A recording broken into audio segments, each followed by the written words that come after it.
di channel Rara Anggraini. Di sini saya akan menjelaskan tentang etika digital. Iya, kita semua tahu media sosial itu sangat luas. Tapi kita yang menggunakan media sosial memiliki tanggung jawab yang jauh lebih luas. Jadi, ayo sama-sama kita belajar menjadi netizen bijak yang bukan cuma paham tentang teknologi aja, tapi kita juga memiliki hati nurani. Di era digital sekarang, hampir semua kegiatan kita berhubungan dengan internet dan teknologi.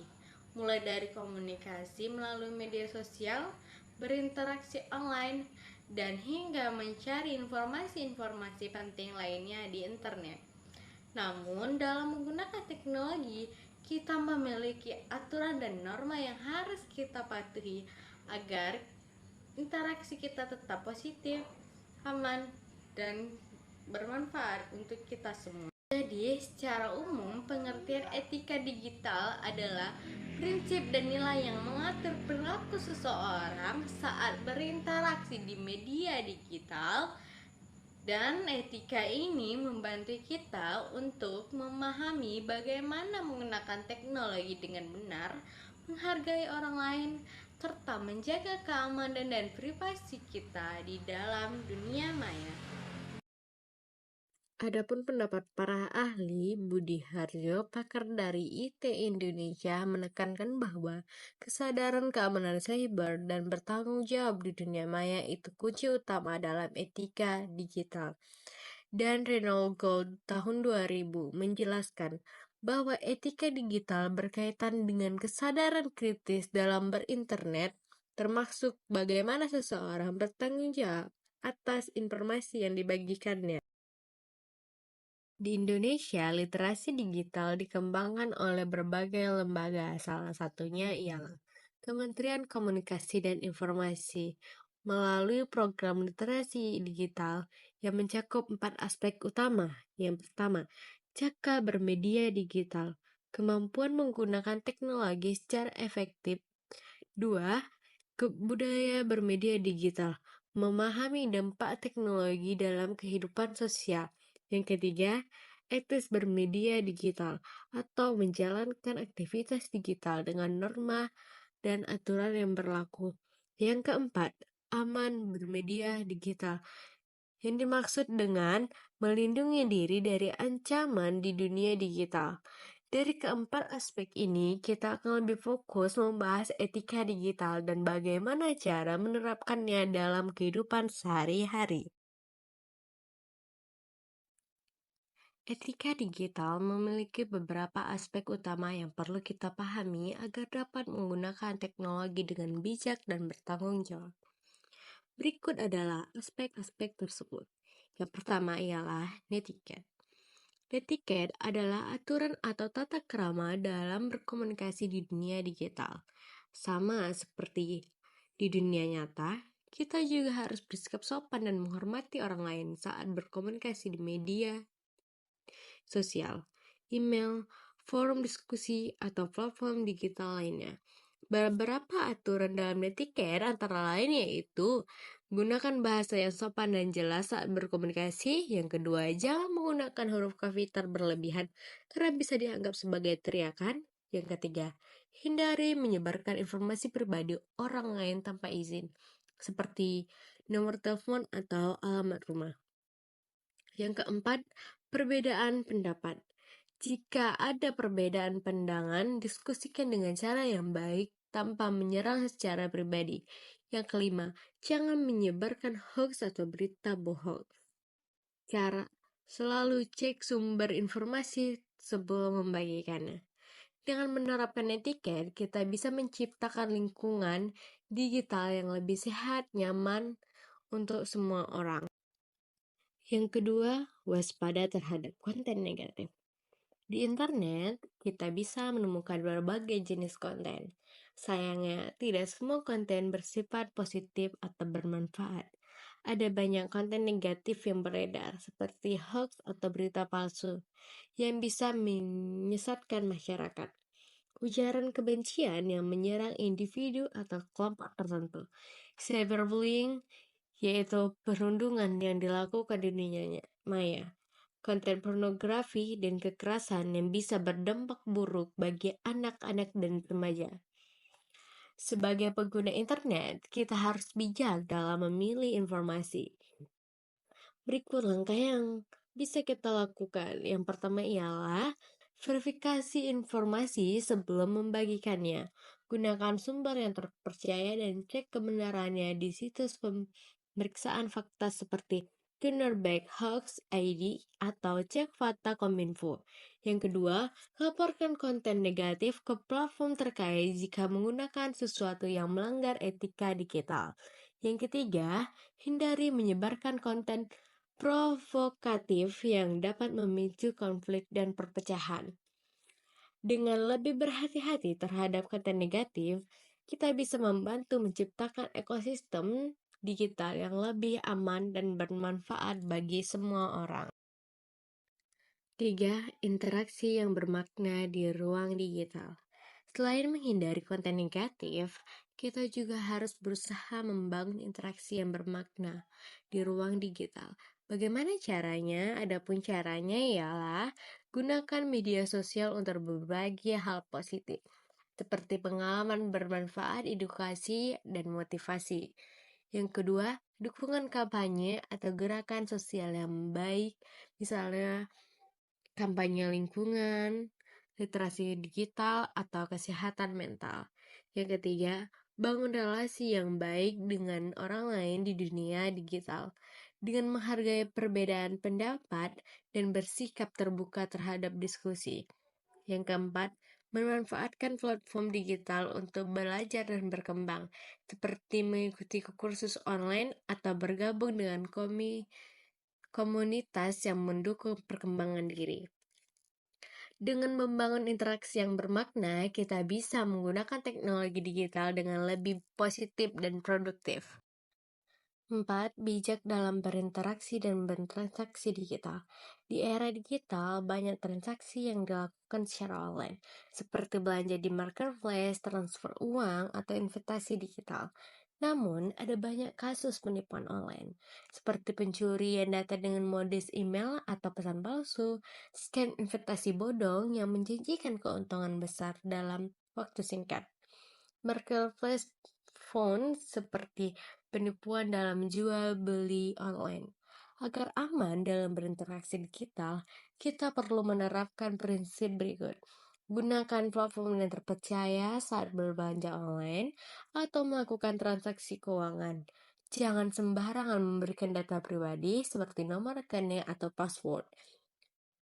Waspada terhadap tawaran yang terlalu bagus untuk jadi kenyataan, karena bisa jadi itu modus penipuan. Selalu periksa kebijakan privasi dan keamanan dari layanan digital yang digunakan. Dengan berhati-hati dalam transaksi digital, kita bisa menghindari resiko kejahatan cyber dan melindungi data pribadi kita. 5. Keamanan dan privasi digital. Salah satu aspek paling penting dalam etika digital adalah keamanan dan privasi. Banyak orang tidak sadar bahwa informasi pribadi mereka bisa disalahgunakan di internet. Oleh karena itu, kita perlu melakukan beberapa langkah untuk melindungi diri, seperti menggunakan password yang kuat dan ubah secara berkala. Aktifkan autentikasi 2 faktor untuk akun media sosial dan perbankan digital. Jangan sembarangan mengklaim tautan atau mengubah file dari sumber yang tidak dikenal. Kelola jejak digital karena semua yang kita unggah di internet bisa bertahan selamanya. Keamanan dan privasi digital harus menjadi prioritas agar kita tetap aman saat menggunakan teknologi digital. Kesimpulan dari semua aspek yang telah kita pelajari, Ialah dapat disimpulkan bahwa etika digital adalah kunci untuk menciptakan lingkungan digital yang sehat, aman, dan bermanfaat bagi semua orang. Kita perlu menerapkan etiket, berhati-hati terhadap konten negatif, membangun interaksi yang bermakna, bertransaksi secara bijak, serta menjaga keamanan dan privasi di dunia digital. Dengan memahami dan menerapkan etika digital dalam kehidupan sehari-hari, kita dapat menjadi pengguna internet yang lebih cerdas, bertanggung jawab, dan mampu menghadapi tantangan dunia digital dengan baik. Jejak digitalmu adalah cerminan dirimu, maka berpikirlah sebelum membagikan sesuatu. Gunakan jari-jarimu untuk membangun, bukan menghancurkan. Dan berinternetlah dengan jujur, sopan, dan penuh empati. Kebebasan berbicara bukan berarti bebas menyakiti. Hormati privasi, jaga etika, dan ingat bahwa dunia maya tak kenal lupa. Karena pada akhirnya etika digital bukan sekedar aturan, tetapi cerminan karakter kita di dunia maya. Selanjutnya, kita akan membahas beberapa masalah dari tidak menerapkannya etika digital, serta solusi yang dapat dilakukannya. Yang pertama, penyebaran hoax dan misinformasi. Hoax atau berita palsu adalah salah satu masalah terbesar di dunia digital. Informasi yang salah atau menyesatkan seringkali menyebar dengan sangat cepat, terutama di media sosial dan aplikasi perpesanan seperti WhatsApp. Dampak dari hoax tersebut yaitu yang pertama, membuat masyarakat menjadi bingung dan sulit membedakan mana informasi yang benar dan mana informasi yang salah. Yang kedua, menimbulkan kepanikan, terutama jika hoax tersebut terkait dengan isu-isu penting seperti kesehatan atau politik. Yang ketiga, dapat menyebabkan perpecahan sosial karena menyulut emosi dan kebencian terhadap kelompok tertentu. Solusi dari permasalahan penyebaran hoax yaitu yang pertama, selalu cek kebenaran informasi sebelum membagikannya. Misalnya menggunakan situs Truthback Hoax ID atau sumber terpercaya lainnya. Yang kedua, jangan mudah percaya dengan informasi yang mengandung unsur provokasi atau emosi yang terlalu berlebihan. Yang ketiga, edukasi masyarakat tentang pentingnya berpikir kritis dalam menerima informasi.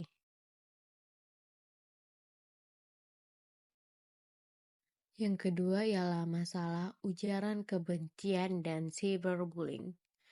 Di dunia digital, banyak orang merasa lebih bebas untuk berbicara tanpa mempertimbangkan apa dampaknya.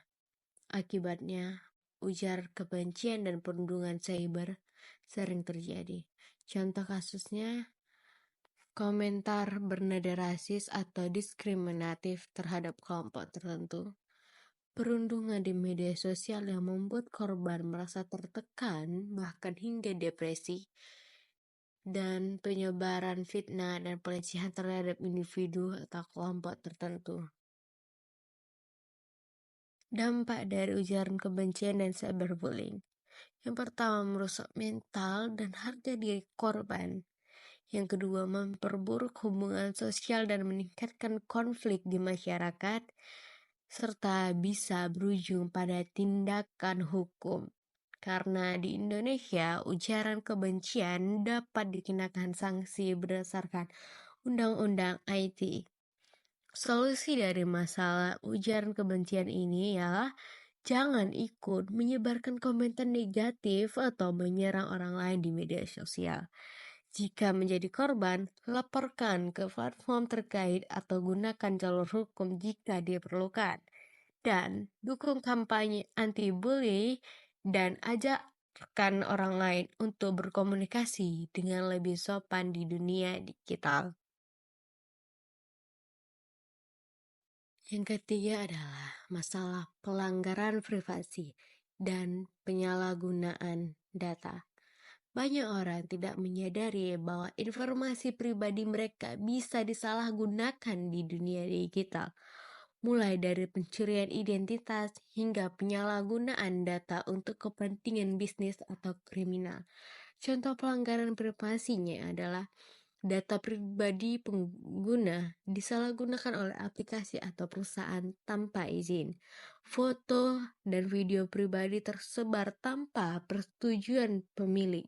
Dan kasus doxing, yaitu penyebaran informasi pribadi seseorang untuk menyerangnya. Dampak dari pelanggaran privasi. Yang pertama, bisa digunakan untuk penipuan atau pencurian identitas. Yang kedua, mengancam kesehatan pribadi jika data jatuh ke tangan orang yang berniat jahat. Yang ketiga, merusak reputasi seseorang jika informasi pribadi digunakan untuk kepentingan yang negatif. Adapun solusi dari masalah pelanggaran privasi ialah menggunakan password yang kuat dan jangan membagikannya kepada orang lain. Dan yang kedua, aktifkan fitur keamanan seperti autentikasi 2 faktor untuk akun yang penting. Dan hati-hati saat berbagi informasi pribadi di media sosial atau situs web yang tidak terpercaya. Yang keempat adalah masalah plagiarisme dan pelanggaran hak cipta. Di dunia digital, sangat mudah menyalin dan menyebarkan karya orang lain. Sayangnya, banyak orang yang tidak menghargai hak cipta dan melakukan plagiarisme tanpa izin. Contoh pelanggaran hak cipta ialah menggunakan gambar atau video dari internet tanpa mencantumkan sumbernya. Contoh lainnya, menyalin artikel atau karya tulis tanpa izin dari penulis aslinya dan menggunakan musik atau film bajakan tanpa membeli lisensi resminya. Adapun dampak dari pelanggaran hak cipta ialah merugikan pencipta asli, karena mereka tidak mendapatkan penghargaan atau kompensasi atas karya mereka sendiri.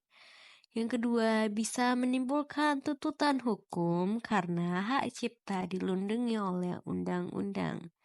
Yang ketiga, menghambat inovasi dan kreativitas karena orang yang enggan berkarya jika hasil karyanya selalu terus dicuri. Adapun solusi dari masalah tersebut ialah selalu mencantumkan sumber jika menggunakan karya orang lain. Gunakan konten berlisensi bebas atau yang memang diizinkan untuk dipakai ulang. Dan hargai karya orang lain dengan membeli produk atau konten secara legal. Masalah yang kelima ialah keamanan siber dan penipuan online. Keamanan siber menjadi salah satu tantangan besar dalam etika digital.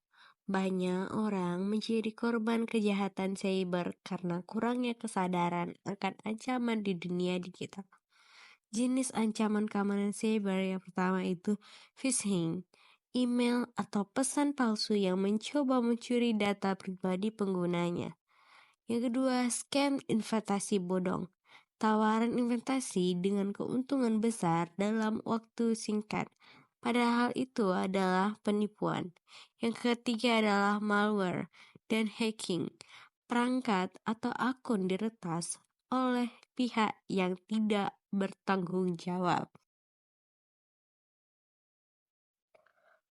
Adapun dampak dari penipuan online ialah kehilangan uang karena tertipu investasi atau transaksi yang palsu.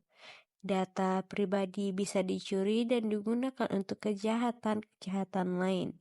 Dan yang ketiga adalah keamanan akun bisa terancam jika kata sandi atau informasi sensitif bocor. Adapun solusi dari masalah tersebut ialah yang pertama, Jangan mudah percaya dengan tawaran yang terlalu bagus untuk jadi kenyataan. Gunakan situs web yang aman. Cek apakah alamatnya menggunakan HTTPS dan hindari mengklik tautan mencurigakan atau mengunduh file dari sumber yang tidak dikenal dan berbahaya. Contoh-contoh kasus netizen yang tidak menerapkan etika digital. Remar Martin, remaja asal Filipina, yang terkenal dengan video-video TikToknya pada tahun 2020. Ini menjadi salah satu korban bully warganet Indonesia. Aksi ujaran kebencian yang dilontarkan kebanyakan berasal dari netizen perempuan Indonesia. Mereka diduga tak terima pacarnya mengidolakan remaja kelahiran 1999 ini. Situasi semakin memanas setelah penggemar Remer tak terima mengira pelaku bullying adalah penggemar BTS Korea Selatan. Mereka kemudian menyerang balik dengan melakukan aksi report pada akun BTS. Tak mau masalah semakin besar, Remer akhirnya membuat klarifikasi dan minta para penggemarnya untuk berhenti menyerang akun BTS. Saya tidak tahu persis apa yang terjadi karena saya tidak mengerti bahasa Indonesia.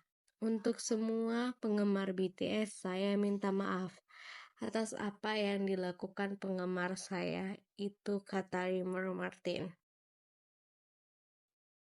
Kasus Dewa Kipas.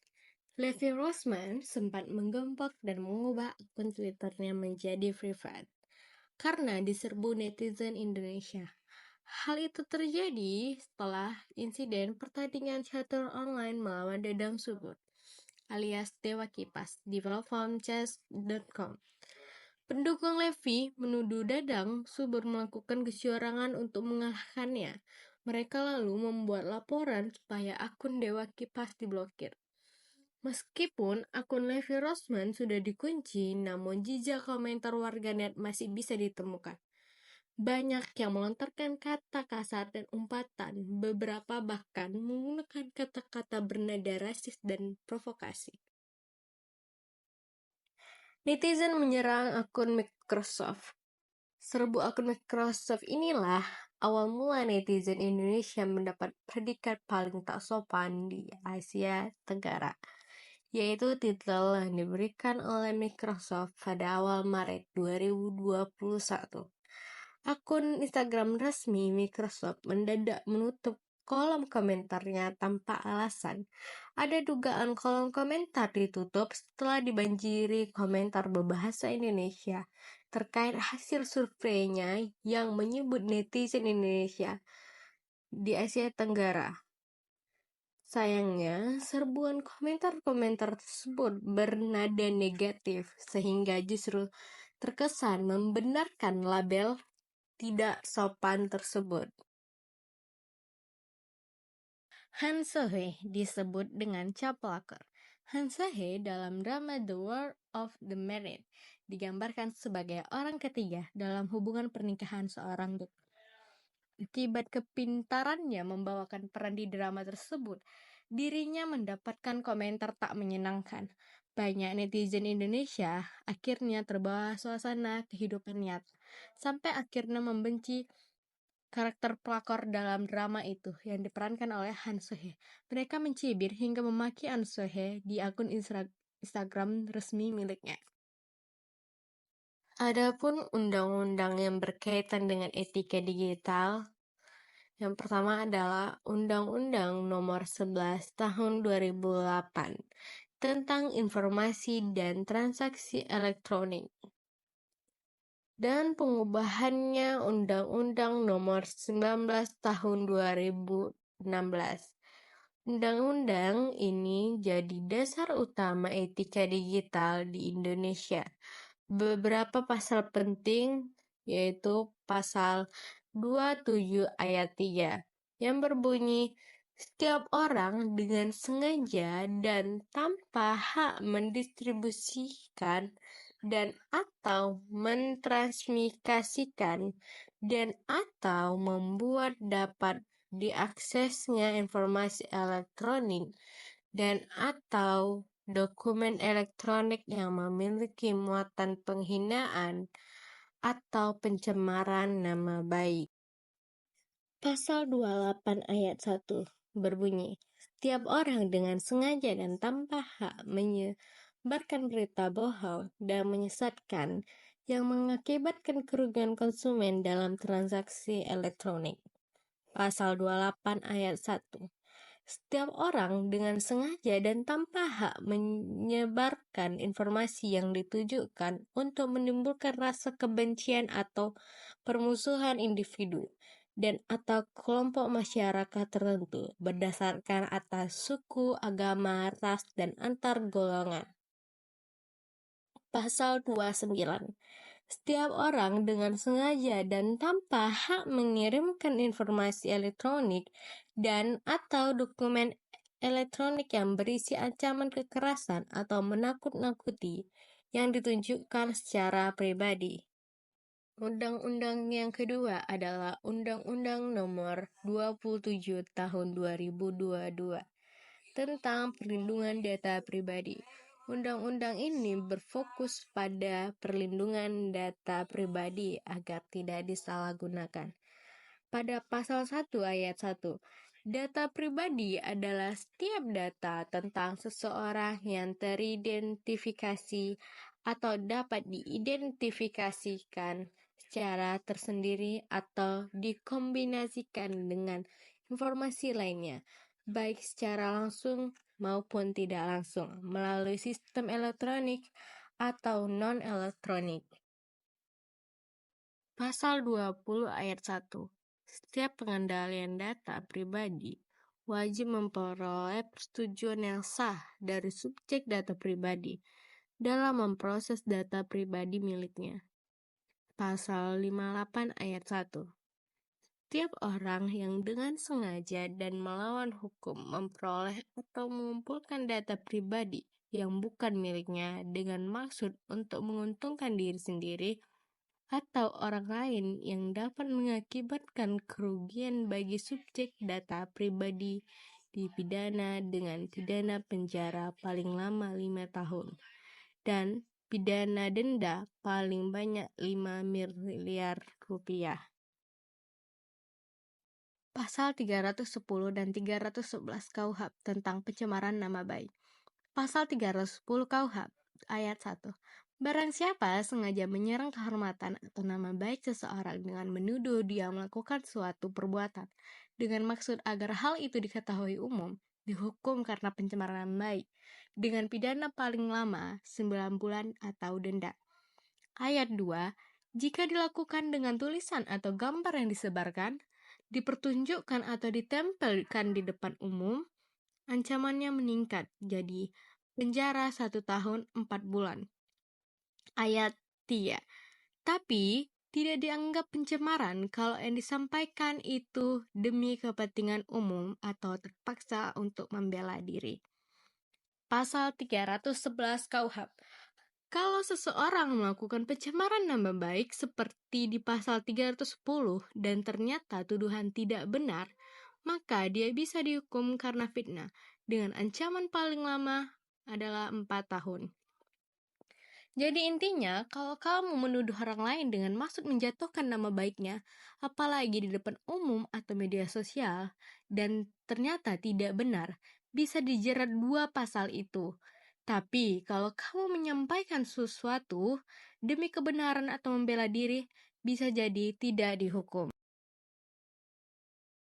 Yang terakhir, Undang-Undang Nomor 44 Tahun 2008 tentang pornografi. Undang-undang ini melarang segala bentuk kegiatan pornografi, baik dalam bentuk gambar, video, suara, atau bahkan tulisan, terutama yang menyangkut eksploitasi seksual dan anak di bawah umur. Pasal 4 ayat 1. Setiap orang dilarang memproduksi, membuat, memperbanyak, menggandakan, menyebarluaskan, menyiarkan, mengimpor, mengekspor, menawarkan, menjualbelikan, menyewakan, atau menyediakan pornografi. Pasal 10. Anak dilarang dijadikan objek atau pelaku dalam pornografi. Ini bentuk perlindungan terhadap anak dari eksploitasi seksual digital. Pasal 29, ancaman pidana bagi pelanggaran bisa mencapai 6 tahun penjara dan atau denda maksimal 1 miliar rupiah tergantung jenis pelanggarannya. Baik, itu saja yang bisa saya sampaikan mengenai etika digital. Selanjutnya kita akan jumpa di next video. See you, bye-bye.